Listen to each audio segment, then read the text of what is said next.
जय जिजाऊ। मी मीनलदास, संस्थापक अध्यक्षा, अभिनव सामाजिक संस्था सोलापूर। आज न्यायालयाने नसरापूर प्रकरणातील जो आरोपी आहे भीम्या कांबळे त्याला फाशीची शिक्षा सुनावलेली आहे। त्याबद्दल या महाराष्ट्र सरकारचे आणि या आरोपामध्ये जी तपास यंत्रणा, जी पोलीस यंत्रणा कार्य केलेली आहे त्या सर्वांचे मी मनपूर्वक धन्यवाद मानते। आज या महाराष्ट्रामध्ये लेकीबाळी सुरक्षित नाहीयेत, लहान लहान मुलींवरती, चिमुकलींवरती सुद्धा अत्याचार घडत आहेत आणि अशा परिस्थितीमध्ये भीम्या कांबळे सारख्या माणसाला आज न्यायालयाने फाशीची शिक्षा सुनावून आतापर्यंतच्या ज्या लहान मुलींवरती, बालिकांवरती अत्याचार झालेत आणि ही या प्रकरणातली जी चिमुकली आहे तिला खऱ्या अर्थाने न्याय दिल्यासारखा आहे।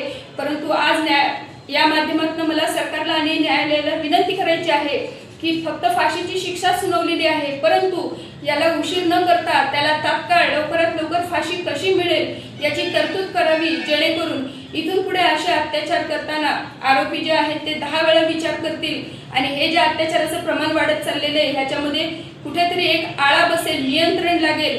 खरं तर आज हा निकाल दिलेला खूप कौतुकास्पद असा निकाल आहे। या निकालामधून दाखवून दिलेले महाराष्ट्र सरकारने आणि न्याय व्यवस्थेने की आणखीनही न्याय व्यवस्थेचा विश्वास जो आहे तो उडू देऊ नका।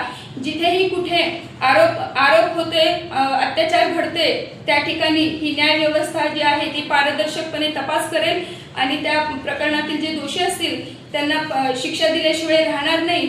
हे चांगल्या पद्धतीचे एक उत्तम असं उदाहरण दिलेलं आहे। एवढे बोलून मी थांबते। जय जिजाऊ।